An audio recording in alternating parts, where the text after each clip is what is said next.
Hey Gear Seekers, I'm Nick. It's time to check out Razer's ITX Tomahawk case. I was a little bit savage with the last Tomahawk case we looked at. Am I going to be as savage in this video? Stick around to find out.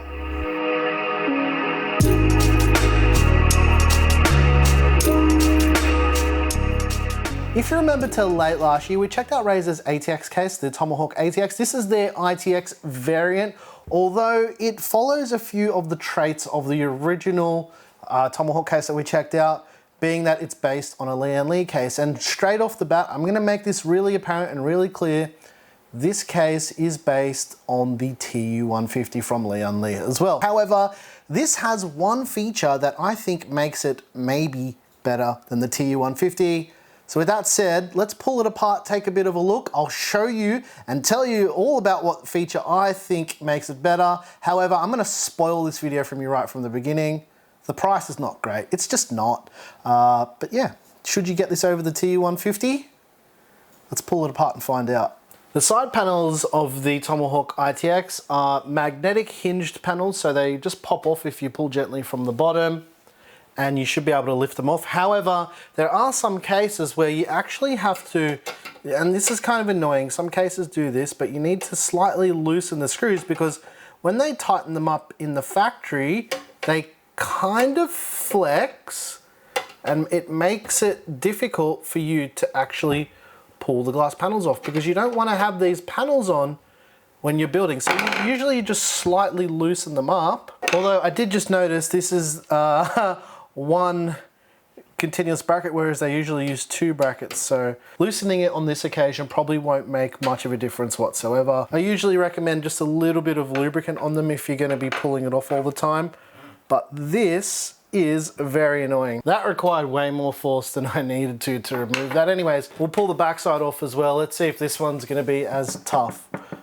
Oh my God, I just like stabbed myself in the hand. But you can remove the glass panels, not very easily.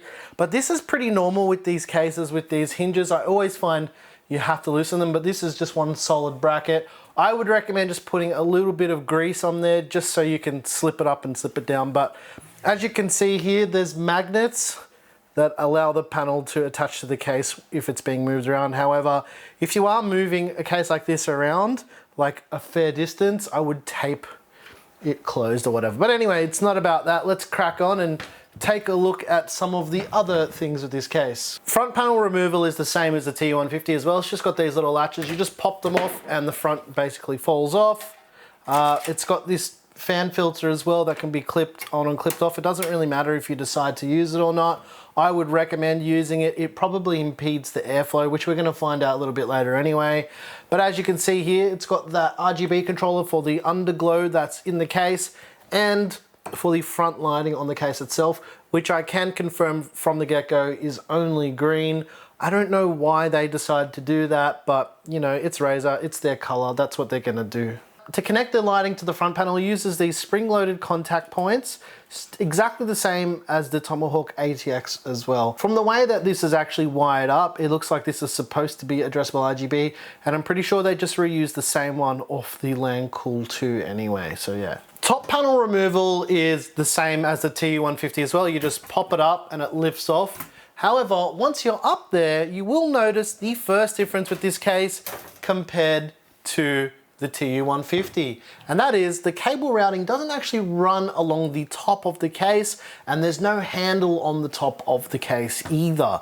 So this bracket here actually allows you to install a 250mm AIO up the top or two 120mm fans, however you decide to go, and the whole bracket itself is also removable, making it easier to install the cooler. So what you can do is you can basically drop the whole cooler in from the top of the case, which I think is a nice and elegant way to do it. In terms of cooler mounting, the Tomahawk ITX is better than the TU150 because of that alone. The added radiator support, although I'm a bit on this case, is quite good. I will give it extra points for that. While we're on the topic of fan and radiator mounting, you can mount two 120mm fans at the bottom. You can do a 120mm fan at the back. However, if you're using an AIO, I probably wouldn't recommend doing this because you will block the tubes, because the tubes can only come down this side. They won't go the other side once the power supply is installed. Well, not nicely anyway. And there's an additional 120mm fan mount at the front of the case as well, which I mentioned a little bit earlier. In terms of SSD and hard drive mounting, you've got some mounts on the back panel of the case. It uses those little grommets that you put the standoffs on the back of the drives and you slide them and pop them in.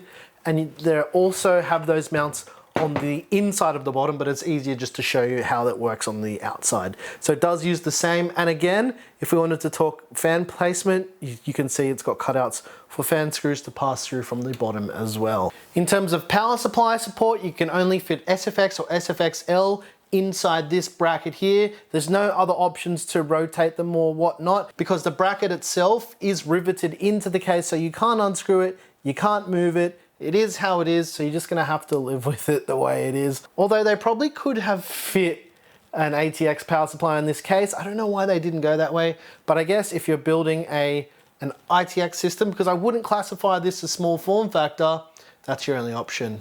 In terms of front panel connectivity, you've got USB Type-C front panel, you've got HD audio front panel, you've got a USB 2.0 connector for the lighting control for Razer Synapse, and you also have a USB 3.0 Type-A connector as well. For front panel, or rather top panel connectivity, you've got USB Type-C, you've got a headphone and a microphone jack. There's not a combined jack here.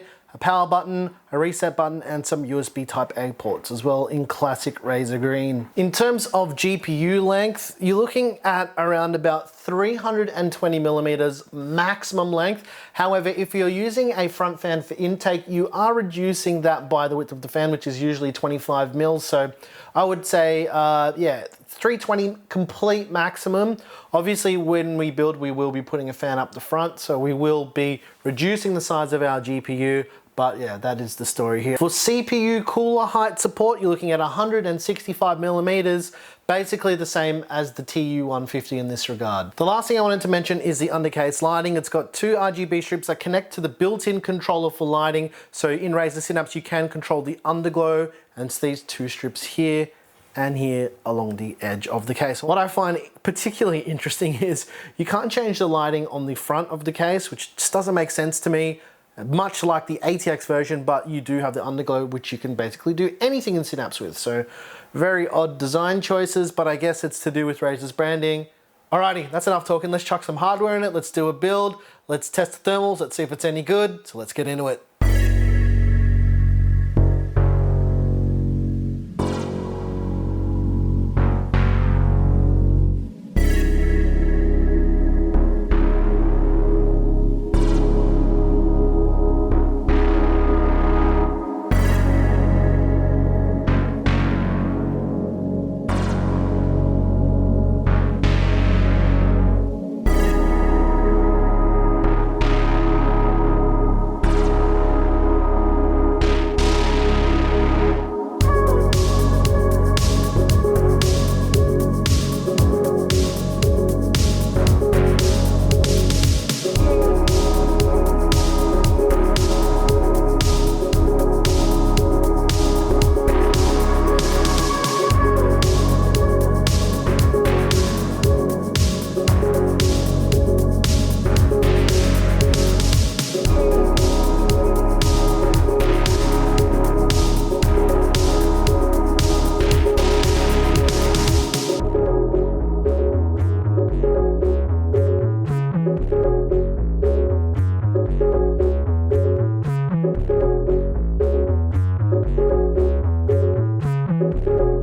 ladies and gents, I hope you enjoyed the build in the Lian Li TU150.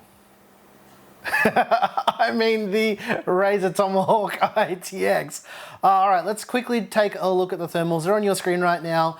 And what you're seeing is this is a hot boy, a very, very, very hot boy. Actually, it's slightly better than the TU150 in terms of thermals because there is more places for the air to physically go. And by that, I mean leaving the case. The 240mm AIO that I used isn't excellent. It's not too bad either.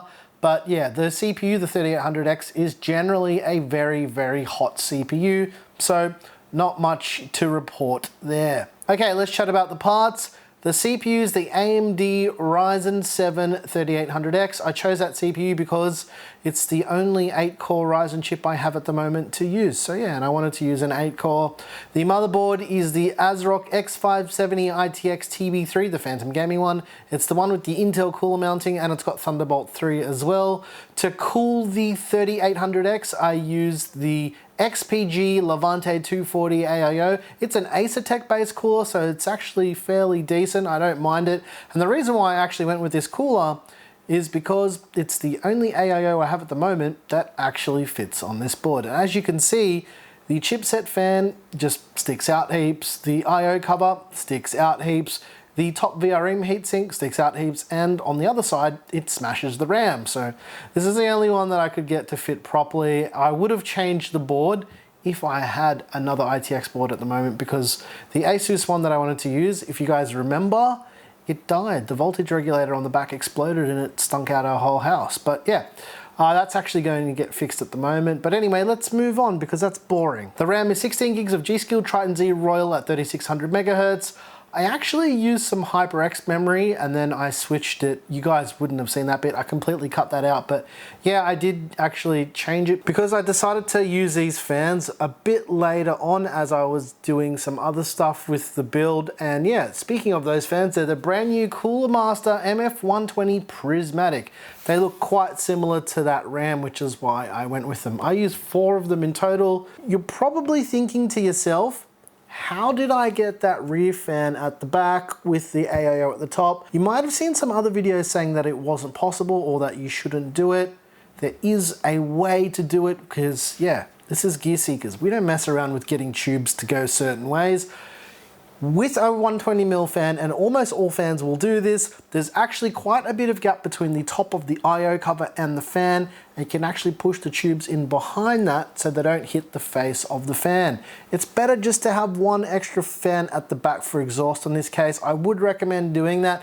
However, if you don't feel comfortable doing the AIO tubes like I did, that's also fine too. It's not a problem at all, but if you're not comfortable with bending things filled with liquid inside of your computer, don't do it. For me personally, I don't care. I just did it anyway. The power supply I went with is one of Cooler Master's new SFX power supplies that they released with the NR200. It's the 850 watt version. I can't remember the model name off the top of my head, but I think it's an 850 watt 80 plus gold power supply. But yeah, anyway, last but not least, the GPU is the AMD Radeon RX 6800 XT. It's the reference version. Now we're going to get questions about the Radeon logo not being red. With the 6800 XT and the 6900 XT, AMD actually released RGB software made by Cooler Master to change the lighting on these GPUs. So quite obviously, because it's Razer and all of the Razer things, I made it green. All right, so what do I think about the Tomahawk ITX? Well, I have some mixed feelings about this case. The TU150 I kind of liked. It wasn't my favorite small case, although you can't consider this small form factor. Yeah, it doesn't really fall into that. It is basically just an ITX case, hence the name being Tomahawk ITX. The single feature that makes this case better than the TU150, and it's the only thing, is that top radiator mounting, because the way it works is you actually put the radiator on top of the bracket and the fans underneath, and you only need a single set of fan screws to make it all pull together. That there is actually pretty awesome. I quite like that. They should have done that on the TU150. However, because they've done that, you giveth with one hand and you taketh away with the other, because you remove the awesome cable management that the TU150 had. by basically getting rid of everything that made the top of the case good on the TU150. There is nowhere to cable manage at the top, which means the cable management on the back side of the case is absolutely horrendous. To be honest, the side panel doesn't close. I didn't even use that many cables. I used some tape to hold it closed for the video and to shoot B-roll and all that. I'm not happy with having to do that. I fumbled around with the cable management. I redid it about 3 times. It just would not close. On top of that, it's a tempered glass back panel. Why? No one cares about seeing the stuff on the back side of the computer. I don't know why case makers are still doing this. Stop making tempered glass rear panels. We don't need this. That aside, I don't hate this case, but at the same time, I just don't love it. There's just something about it. Oh, I know what it is. It's that big Razer logo on the front where you can't change the color or turn it off. Well, you can turn it off, you can unplug it, or you can remove the contact points on the front so it doesn't light up, but you can't change the color. And I just think that if you really, really, really, really, really, really, really love Razer, this is a fairly decent ITX case. Also, you're falling into that category of you having to pay that Razer tax. Because if you want to grab the Tomahawk ITX, you're looking at spending about $179 US, whereas the TU150 is about $99 US. Or, you guys ready for the Australian price, right? You thought the American price sounded high? Ready? Because Australia has bigger numbers? 379 Australian dollars at the time of filming this video. $379 for an extra 2 fan mounts at the top for 120mm fans or an AIO, and the Razer logo, and worse cable management. No. No bueno. Sorry. I'm not sold. I don't recommend this case at all. It looks pretty good if you're into Razer stuff. The performance is not much better than a TU150. So yeah, that's my verdict. If you want to know what all the parts are in this build, there's a PC part picker list down below in the description. If you want to know what the music is, we make all the music. It is available over on our Patreon. If you want to get early access to videos like this one, we're on Floatplane as well. Once again, thank you so very much for watching. I'm your boy Nick with Gear Seekers. You peak. We seek. And in the intro, I was just like, Claire, remember I was like, you want to see how savage I'm going to be? Well, the answer is, Razer. I know you're going to watch this, and I know you're listening. Drop the price on this case. It doesn't need to be this expensive. It just doesn't. There's nothing that warrants it being this expensive. The Razer Synapse stuff isn't even that good because you can't plug any other RGB into that to control it. All you're doing is controlling the underglow and the logo. And actually, really, just the underglow, not even the logo. Thanks for watching.